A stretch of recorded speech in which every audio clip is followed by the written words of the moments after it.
this is the new roundabout at Swindon, which quite a few people seem to be moaning about, but I think it definitely has reduced the traffic. You know, this used to be piled up way back some mornings, and what time is it now?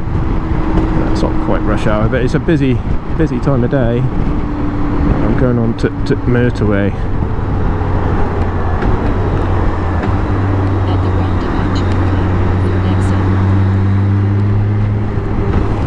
There we go. I don't know if you can hear my sat nav. That'd be weird. I'll have to check the edit later.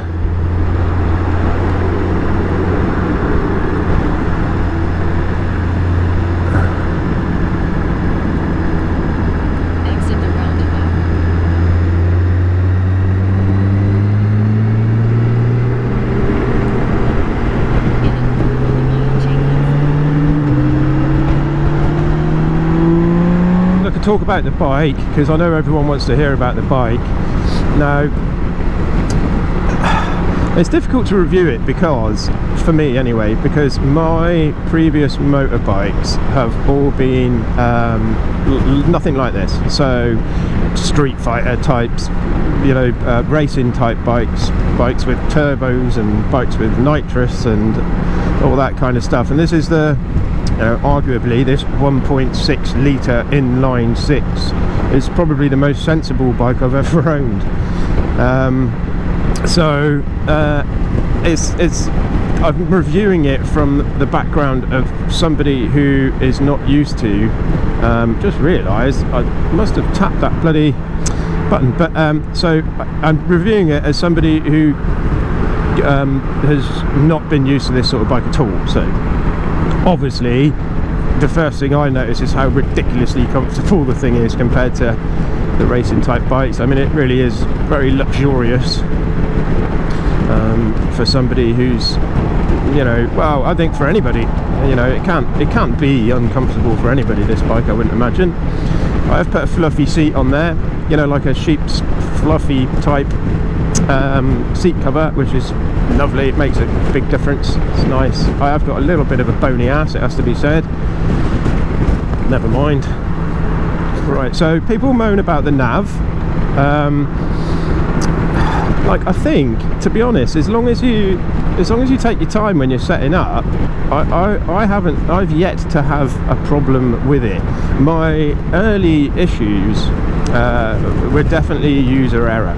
You know, the sequence was wrong. I was connected to Google Maps at the same time and all of this kind of stuff, and you can kind of understand why it got a bit confused. So I've learned a few things. Turn off all your other navigation stuff, any apps that are doing anything navigate-y, turn them off.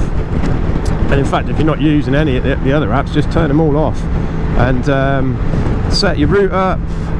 You can do that still while you're in your house. You don't have to be next to the bike with the bike running or any of that, which is something I imagined was the case originally. So set your route up in your phone. As soon as you start your bike, there's a, you know, scroll to the bottom and it says connect to motorcycle. Then it'll ask you if you want to join the motorbike's Wi-Fi. You just say yes, and then a little thing will spin, and sometimes it does spin for bloody ages, so, you know, it could be a good few minutes. But when that happens, as soon as it says connecting to motorcycle or whatever it says, just plug it into your bit up there, stuff it in your case, don't let it finish, don't worry about that, just close the lid, leave the screen on, don't close the screen, and then this happens. And that took, you know, the bit at home, well, the route was obviously seconds. The waiting for the bike to get its Bluetooth and all that together took, I don't know, 2-3 minutes or something, running the bike on the driveway, which is fine, just warming it up anyway. So that's it, a little bit of a faff at the start anyway, and I since taking my time and, you know, realising the simple stuff, I genuinely, I haven't had any problems. I was getting a little bit worried because obviously I'm going to need that to navigate us all the way over to and around Iceland, because I don't want to stick a phone mount, and I don't like my phone being in the, you know, in the open air.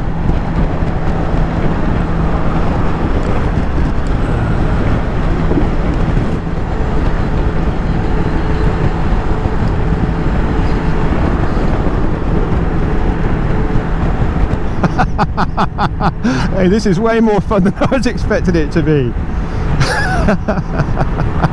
Oh, I think that's all right. I'm not speeding. I'm in full control. I was warming my tyres up, officer. I did ride it all through the winter, this bike, so the heated seat and the heated grips definitely came in handy, although I do have the jacket and the gloves from Gerbing. I've also got the trousers, but I haven't really tried them yet. I kind of bought them because it was properly flipping cold in the winter time, and I only actually used them once for not a very long time, so that's that. Heated stuff I like. The modes, yeah, I mean, you notice a difference in the modes, but to be honest, mine pretty much lives in road mode. The modes are really easy to change. Why am I getting a thank you at 30? Oh, so it's just bloody 40. Look, this is quite a cool feature. It knows where you are, so it knows what the speed limit is, and it's, I know sometimes, especially in some of these country roads, it's really difficult. You know, how would you know if this was a 40 or a 30? Oh, 60, so I should say, 40 or a 60 or a 30. There we go. If you watch now as we go into this 30, there's a bit of a delay on it, I guess, but show 7 how much of a delay. Oh, quite a bit of a delay. Ooh. But it's still saying 40. That's crikey. Brought that up. I've never seen it stick like that for that long. I guess it could be that this has only just been put to a 30 and they haven't changed it yet. That's the only thing I can guess. Mod 3. It's another little old village for you guys to have a look at. There's a biker over there.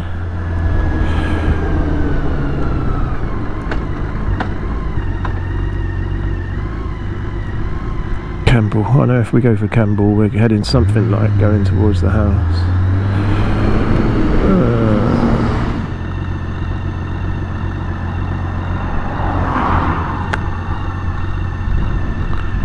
Yeah, it is windy out there. I'm getting blown around here.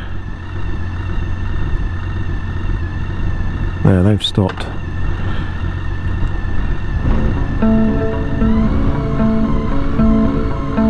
Yeah, he stopped. I'm doing it.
Starting to recognise some roads now, so that's good. Oh, big lorry.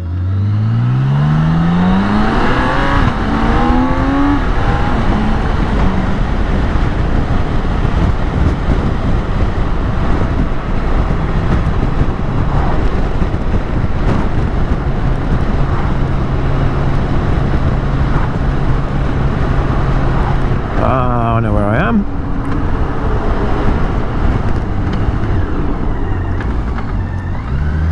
I've got fantastic brakes on them as well, by the way, these K1600s.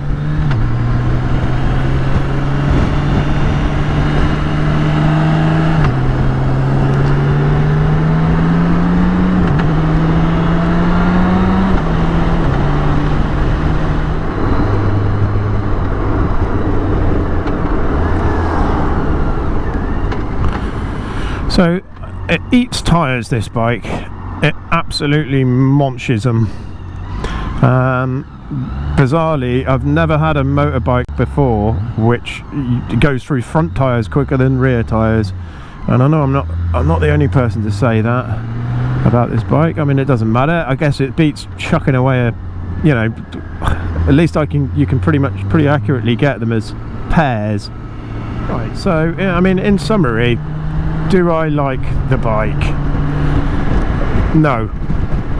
I love the bike, and I can't think of any reason why I would want to get rid of it. I'm really looking forward to doing a shed load of miles on it, and I'm almost certain, unless something really new happens with the tech, that I'll be buying this in 2 years' time after the PCP runs out. You know, I'm at an age now where I don't need a nitrous oxide kit and a turbocharger, and if I did have one, it would kill me because my reactions aren't what they used to be. And I mean, you've got to get, I'm only 49, but you know, there's a peak where you can ride around like an absolute hooligan and pretty much get away with it, and I reckon that peak's about 2 years long. That's the honest hand on heart. And then you start just tiny bit slower in your actions, and I think that's when shit goes bad. So I kind of feel like I quit while I'm ahead, you know.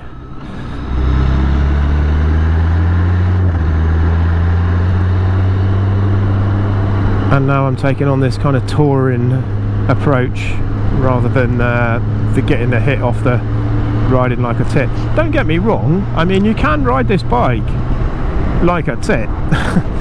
it is a quick bike and it does handle really well, but I don't know, it isn't a sports bike, and so you tend not to. Look at this lovely weather.